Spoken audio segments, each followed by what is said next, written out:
বিশ্বনবীর 11টা বউ ছিল। কয়টা? আরো জোরে কোন? 11টা বিবি ছিল। দাসী ছিল 2 জন। কয়জন? তো মোট হইলো কয়জন? কয়জন? আমরা একজনের জ্বালায় অস্থির, জীবন দিয়া ফেলাম, মইরা যাবো, এরকম অস্থির কথা আমরা বলি, ঠিক কিনা? বিশ্বনবীর স্ত্রী ছিল 11 জন, দাসী ছিল 2 জন। মোট কয়জন? প্রথম বউ হচ্ছে খাদিজা, খাদিজা বিনতে খুয়াইলিদ, 1 নাম্বার, ঠিক কিনা? তারপরে আয়েশা বিনতে আবি বকর, হাফসা বিনতে ওমর, জাইনাব নামে 2 বউ, জাইনাব বিনতে জাহাশ, জাইনাব বিনতে খুজাইমা, সাফিয়া বিনতে হুয়াই ইবনে আখতাব, সাউদা বিনতে জামাআ, জুয়াইরিয়া বিনতুল হারিস, মাইমুনা বিনতুল হারিস, উম্মে হাবিবা রমলা বিনতে আবি সুফিয়ান, উম্মে সালামা বিনতে আবি উমাইয়া। এই 11 জন বউ ছিল। সুবহানাল্লাহ। 2 জন দাসী ছিল, একজনের নাম রাইহানা বিনতে যায়েদ আন-নাদারিয়া, আরেকজনের নাম মারিয়া বিনতে শামউন আল-কিবতিয়া। চিল্লায় পড়েন আল্লাহু আকবার।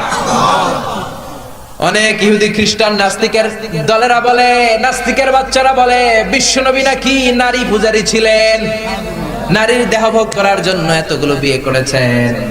কপাল পোড়া, একটা বিয়ে বিশ্বনবী নিজের মন গড়া করে নাই, করেছেন কার আদেশে? জোরে বলেন, কার আদেশে? বিশ্বনবীর প্রথম বিয়েটা যখন বিশ্বনবী করেছেন বয়স ছিল কত? সবাই বলেন। বিশ্বনবীর বয়স ছিল 25 বছর। আর বিয়ে করেছেন খাদিজাকে, খাদিজার বয়স ছিল কত? 40। শুধু 40ই না, এর আগে খাদিজার আরো 2টা বিয়ে হয়েছে। এরকম একটা বয়স্কা নারীকে বিয়ে করেছে তাগড়া 25 বছরের যুবক মুহাম্মদ সাল্লাল্লাহু। বিশ্বনবী যদি নারী পূজারী হতেন, 25 বছর বয়সে মক্কার সবচাইতে সুন্দরী সুন্দরী তরুণীগুলো বিশ্বনবীকে বিয়ে করার জন্য পাগল পাড়া ছিল। বিশ্বনবী জীবনেও নারীদের দিকে চোখ তুলে তাকান নাই। রব্বুল আলামিনের আদেশে তার অন্তরে ইলহাম হয়েছে, খাদিজাকে তিনি প্রথম বিয়ে করলেন। 25 বছরের তাগড়া যুবক বিয়ে করলেন, 2 বার তালাক খাওয়া, অনেকগুলো সন্তানওয়ালা একজন মহিলা, প্রৌঢ়া নারী খাদিজাকে। সুবহানাল্লাহ। 4টা কারণে বিশ্বনবীর এতগুলো বিয়ে হয়েছে। কয়টা? একটা এডুকেশনাল কজ, একটা সোশ্যাল কজ, একটা পলিটিক্যাল কজ, একটা লিগ্যাল কজ। 1 নম্বরে হচ্ছে এডুকেশনাল কজ। জেনে নেন কেন বিশ্বনবী এতগুলো বিয়ে করেছে। মন গড়া করে নাই, আল্লাহর আদেশে করেছে, ঠিক কি না? 1 নম্বরে এডুকেশনাল কজ। নারীদের বিভিন্ন গোপন মাসালা বিশ্বনবীর কাছে এসে মহিলা সাহাবারা জিজ্ঞেস করতে পারতো না লজ্জার কারণে। এজন্য আল্লাহ বললেন, ও নবী বেশি বেশি বিয়ে করেন, আপনার বউয়ের সংখ্যা হবে 13 জন। মদিনার সব মহিলা সাহাবীগুলা এসে আপনার বিবিদের কাছ থেকে মাসালা শিখে যাবে। লজ্জাকর মাসালাগুলো নবী আপনার কাছে এসে জিজ্ঞেস করা দরকার নাই, আপনার বিবিদেরকে আপনি শিখাবেন, আর বিবির কাছে এসে এসে মদিনার মহিলা সাহাবারা শিখে ইসলাম প্রচার করবে। চিল্লায় কোন আল্লাহু আকবার। এটা হচ্ছে 1 নাম্বার কারণ এতগুলো ওয়াইফ হওয়া। 2 নাম্বার কারণ হচ্ছে সোশ্যাল কারণ। আমার নবী সামাজিক ছিলেন। বিশ্বনবীর রাইট হ্যান্ড ছিল আবু বকর, এই জন্য ডান হাতটাকে শক্ত করার জন্য আবু বকরের মেয়েকে বিয়ে করলেন। বিশ্বনবীর বাম হাত ছিল সাইয়েদনা ওমর, বাম হাতটাকে আরেকটু মজবুত করার জন্য ওমরের মেয়ে হাফসাকে বিয়ে করলেন। ইসলামের 4 জন খলিফার 2 জন বিশ্বনবীর শ্বশুর, বাকি 2 জন বিশ্বনবীর জামাই। সুবহানাল্লাহ। আবু বকর কিন্তু বিশ্বনবীর শ্বশুর, ওমর ফারুক কিন্তু বিশ্বনবীর, আর উসমান আর আলী ছিলেন বিশ্বনবীর জামাই। সুবহানাল্লাহ পড়েন। 2টা কারণ গেল, একটা এডুকেশনাল, একটা গেল সোশ্যাল। 3 নম্বরে হচ্ছে পলিটিক্যাল কজ, রাজনৈতিক কারণে। বিশ্বনবী ইহুদিদের দুর্গ খায়বারে আক্রমণ করেছেন। আল্লাহু আকবার। খারিবাত খায়বার, খায়বার ভেঙে চুরে মাসাকার করে দিয়ে ইহুদিদের সাথে যুদ্ধে বিশ্বনবী বিজয় লাভ করে ফেললেন। ইহুদিদের সর্দার হুয়াই ইবনে আখতাব হ্যান্ডকাফ পরে বিশ্বনবীর সামনে এসে দাঁড়িয়েছে। বিশ্বনবী ছিলেন দয়ার নবী, মায়ার নবী। সাহাবারা বললেন, ও নবী, হুয়াই ইবনে আখতাবের একজন কন্যা আছে, বিধবা। বিশ্বনবী মনে মনে ভাবলেন, শত্রুর এই মেয়েটাকে যদি বিয়ে করি, শত্রুর দল হয়ে যাবে আমার শ্বশুর বাড়ি। সুবহানাল্লাহ। ইহুদিদের বিশাল এই গোত্র, এই মেয়েটার আমি বিয়ে করলে এই দুর্গের লোকেরা হবে আমার শ্বশুর বাড়ি। বিশ্বনবী প্রস্তাব দিলেন, তুমি আমার সাথে বিয়েতে রাজি আছো কিনা? সাফিয়া নামক ওই মহিলা রাজি হয়ে গেলেন। বিশ্বনবী বিয়ে করলেন। ইহুদিরা কয়, হায় হায়, এতদিন মুহাম্মাদের সাথে মারামারি করতাম, এখন মুহাম্মদ হইছে আমগো বেয়াই। কি হইছে? ইহুদিরা কয়, আর কিলাকিলির দরকার নাই, সবাই পড়লা ইলাহা ইল্লাল্লাহু মুহাম্মাদুর রাসূলুল্লাহ সাল্লাল্লাহু আলাইহি সাল্লাম। এই পলিটিক্যাল কারণে আরো একটা বিয়ে বাড়ছে। এই সাফিয়াকে বিয়ে করেছে পলিটিক্যাল কারণে। এরপর বনি মুস্তালিকের যে সরদার, তার মেয়েকে বিশ্বনবী বিয়ে করেছেন পলিটিক্যাল কারণে। চারটা কারণের তিনটা বললাম, আরেকটা হচ্ছে লিগ্যাল কজ, আইন শিখানোর জন্য, ইসলামিক কোডিং এন্ড রুলিং শিখানোর জন্য, হুকুম আহকাম শিখানোর জন্য। আপনার যে পালক পুত্র, এটা কিন্তু আপনার আসল পুত্র নয়, আপনি কিন্তু পালক পুত্রের আসল বাবা নন। যে তাকে জন্ম দিয়েছে ওই জনক লোকটাই হচ্ছে তার আসল বাবা, ঠিক কি না? বিশ্বনবী একজন পালক পুত্র পাললেন, নাম যায়েদ ইবনে হারেসা। মক্কার লোকেরা বলতে আরম্ভ করলো যায়েদ ইবনে মুহাম্মদ, মানে মুহাম্মাদের ছেলে যায়েদ। আসলে কি যায়েদ মুহাম্মাদের ছেলে? হারেসার ছেলে। এটা বোঝানোর জন্য আল্লাহ বললেন যায়েদকে বলেন তার স্ত্রীকে তালাক দিতে। তালাক হয়ে গেল, নিজের পালক পুত্রের ছেলেকে বিশ্বনবী বিয়ে করে মক্কা মদিনার লোকদের চোখের মধ্যে আঙ্গুল দিয়ে দেখাই দিলেন, দেখো পালক পুত্রের ছেলেকে বিয়ে করা যায় তালাক হওয়ার পরে, কারণ পালক পুত্র নিজের ছেলের মতো নয়। চিল্লায় বলেন ঠিক কি না? এই জন্য বিশ্বনবীর বিয়ের সংখ্যাগুলো বাড়িয়ে দিয়েছে কে? প্রথম বিয়ে করলেন খাদিজাকে। বিশ্বনবী খাদিজারে এত ভালোবাসতেন, খাদিজা ইন্তেকালের পরে বিশ্বনবী যেই বছরটা কাটিয়েছেন, বিশ্বনবী এটার নাম দিয়েছেন আমুল হুজুন, দুঃখের বছর। যেই বছর খাদিজা ইন্তেকাল করলো ওই বছরটাকে বিশ্বনবী নাম দিয়েছেন দুঃখের বছর। বিশ্বনবী খাদিজারে এত ভালোবাসতেন, দোয়া করার সময় বিশ্বনবী চোখের পানি ছেড়ে দিয়ে আল্লাহরে বলতেন, আল্লাহ কিয়ামতের ওই কঠিন দিন, যেদিন মা ছেলেরে চিনবে না, বাবা মেয়েরে চিনবে না, বন্ধু বন্ধুরে চিনবে না, পীর সাহেব মুরিদরে চিনবে না, মুরিদ পীর সাহেবরে চিনবে না, ওই কঠিন দিন আমি যেন আমার খাদিজারে ভুলে না যাই, ওই দিন যেন আমি আমার খাদিজার কথা মনে রাখি। মা আয়েশা খাদিজাকে নিয়ে খুব গায়রাত করতেন, মানে হিংসা করতেন। একদিন বললেন, ও নবী, বারবার ওই বুড়ি মহিলার কথা বলেন কেন? ওই বুড়ি তো কবে মরে গেছে, বুড়ির পরে আমাদেরকে আল্লাহ আপনার বউ বানিয়েছে, আমাদেরকে পেয়ে কি আপনি খুশি নন? ওই বুড়ির পরে সুন্দরী সুন্দরী বিবিকে আল্লাহ আপনারে দান করে নাই। বিশ্বনবী মা আয়েশার থুতনিটা ভেবে চেপে ধরলেন, কোনদিন কোন বিবির গায়ে হাত তোলে না, এই প্রথম আয়েশার থুতনিটা চেপে বললেন, আয়েশা খবরদার, খাদিজার বিরুদ্ধে কোনদিন এরকম হিংসাত্মক কথা বলবো না, খাদিজার মতো আমি একটা বউ পাই নাই। চিল্লায় বলেন আল্লাহু আকবার। এটা বলছে রাগের মাথায়। আবার অন্য সময় আয়েশারও প্রশংসা করে দিয়েছে, চিল্লায় বলেন সুবহানাল্লাহ।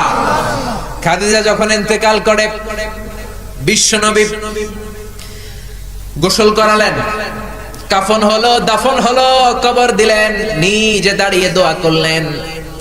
খাদিজাকে কবরে দেওয়ার পরে সাহাবারা ঘরে ফিরে যায়, বিশ্বনবী যায় না।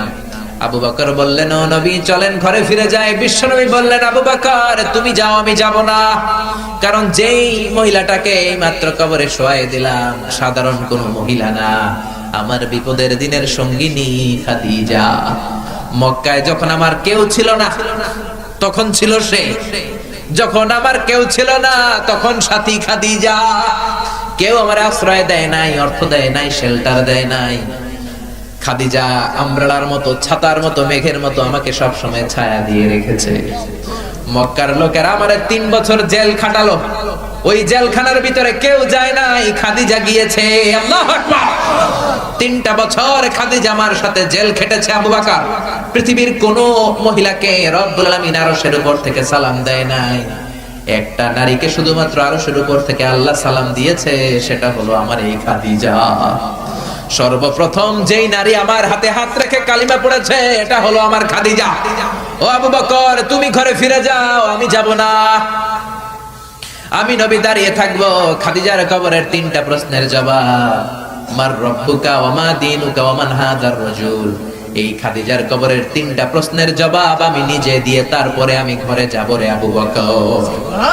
সাইয়েদনা জিবরাইল এসে বললেন, ও নবী আপনি ঘরে ফিরে যান, আল্লাহ জানিয়ে দিয়েছে আপনার আর দাঁড়িয়ে থাকার দরকার নাই, ঘরে ফিরে যান, আবু বকরের সাথে আপনি চলে যান। আল্লাহ জানিয়ে দিয়েছে খাদিজার কবরের 3টা প্রশ্নের জবাব আরশের উপর থেকে আল্লাহ নিজেই দিয়ে দিবে। কি ভালোবাসতো খাদিজাকে। খাদিজার পরে বিশ্বনবী যাকে ভালোবাসতো সে হচ্ছে আয়েশা, সবচেয়ে বেশি ভালোবাসতো। বিশ্বনবী বলেন, উরিতু কি সালাসালা ইয়া আয়েশা, আয়েশা বিয়ের আগে আমি রাতে তোমার 3বার স্বপ্নে দেখেছি। বুখারীর বর্ণনা। কয়বার? এই 3বার স্বপ্নে দেখার পর তোমার চেহারাটা জান্নাতের একটা রেশমি কাপড়ে এনে জিবরাইল বলল, বিশ্বনবী দেখুন তুমি এটারে কেমন লাগে? আমি বললাম ভালো লাগে।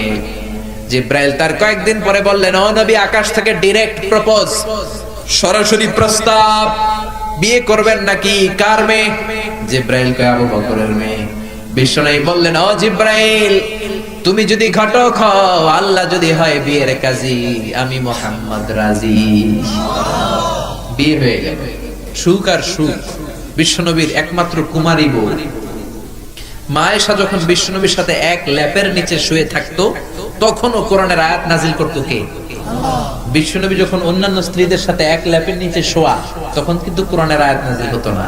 শুধুমাত্র কেবলমাত্র মা আয়েশার সাথে যখন শোয়া, তখন কোরআনের আয়াত নাজিল করতো কে?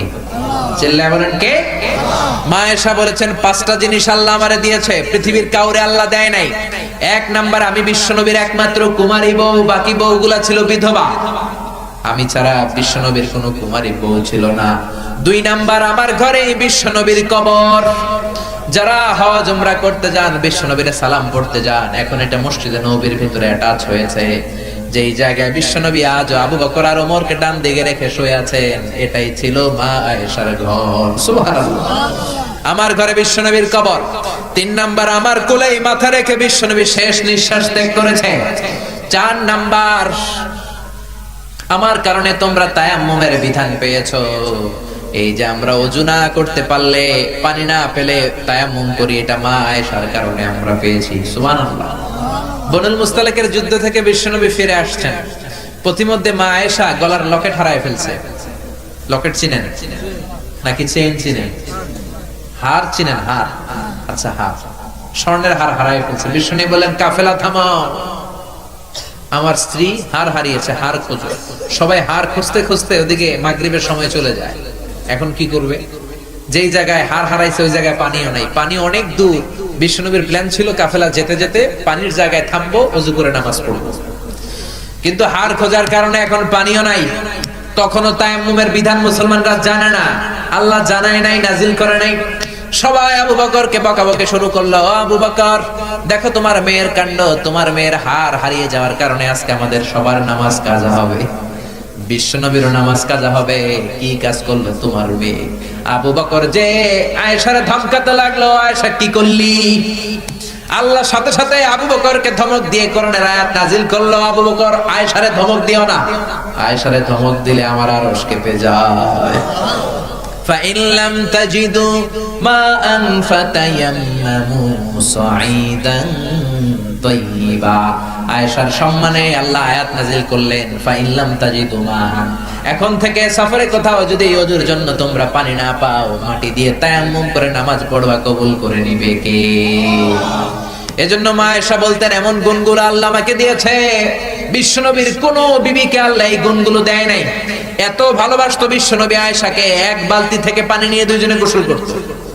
1 বালতির মধ্যে পানি নিয়ে 1 মগ দিয়ে বিশ্বনবী মাথায় পানি ঢালে, আর 1 মগ দিয়ে মা আয়েশা ঢালে। গ্লাসের যেই জায়গায় ঠোঁট লাগিয়ে মা আয়েশা পানি খেত, ওই জায়গাটা খুঁজে খুঁজে বিশ্বনবী ওনার ঠোঁট লাগিয়ে পানি খেতেন। সুবহানাল্লাহ। আস্তে করে কত রোমান্টিক ছিল আমার নবী। মা আয়েশা ওটের হাড্ডি পছন্দ করত, ওটের হাড্ডি চুষে চুষে যে হাড্ডিটা মা আয়েশা রেখে দিত, ওই চোষা হাড্ডিটা নিয়ে বিশ্বনবী আবার চুষতে শুরু করে দিতে। রাতের বেলা দুষ্টামি করতেন মা আয়েশার সাথে। মা আয়েশাকে ছোট্ট বয়সে বিয়ে করেছেন, 9 বছর বয়স। মা আয়েশা তখনও পুতুল খেলা ছাড়তে পারে নাই। বিশ্বনবী নিজে পুতুল কিনে দিতেন, বলতেন আয়েশা খেলো। আয়েশার বান্ধবীরা যখন ঘরে আসতো, বুখারীর বর্ণনা, বিশ্বনবী আয়েশার বান্ধবীদের জন্য ঘরটা ছেড়ে দিতেন, চলে যেতেন বাইরে। আয়েশা তার বান্ধবীদেরকে নিয়ে খেলাধুলা শেষ করলে আবার বিশ্বনবী ঢুকতো। চিল্লায় এখন সুবহানাল্লাহ। মা আয়েশা তীর খেলা দেখতে পছন্দ করতো। বিশ্বনবী, বুখারীর বর্ণনা, মা আয়েশাকে কাঁধে তুলে এক পর্দার এক পাশ দিয়ে ফাঁক করে বলো, আয়েশা যতক্ষণ মনে চায় তীরের খেলা দেখো। দীর্ঘক্ষণ দেখার পরে মা আয়েশার কাঁধে উঠতে পারে না। বিশ্বনবী বললেন, ও আয়েশা, মন ভরে তীর খেলা দেখা হয়েছে নাকি? আয়েশা বললেন, দেখা হয়েছে। তখন বিশ্বনবী কাঁধ থেকে তার ওয়াইফকে নামিয়েছেন। সুবহানাল্লাহ। রাতের বেলা ছোট্ট একটা ঘর। বিশ্বনবী তাহাজ্জুদের নামাজে দাঁড়ালে বিশ্বনবীর সেজদার জায়গায় মা পা ছড়িয়ে শুয়ে থাকতো। বিশ্বনবী লম্বা সময় কেরাত করে, রুকু করে, সেজদা দেওয়ার জায়গা নাই, কারণ সেজদার জায়গায় মা আয়েশার পা বিছানো আছড়া নাই। বিশ্বনবী মা আয়েশার পায়ের মধ্যে চিমটে দিত। মা আয়েশা পা দুইটা গুটিয়ে নিলে বিশ্বনবী সেজদা দিত। আবার সেজদা দিয়ে উঠে গেলে মা আয়েশা পা বিছিয়ে শুয়ে পড়তো। সুবহানাল্লাহ পড়বেন না? কি সুন্দর ছিল ওনাদের সংসার, কি ভালোবাসা ছিল। স্বামী স্ত্রীর পারস্পরিক সম্পর্ক তো আমরা বিশ্বনবীর জীবনী থেকে শিখবো, সাহাবাদের জীবনী থেকে শিখবো, ঠিক কি না?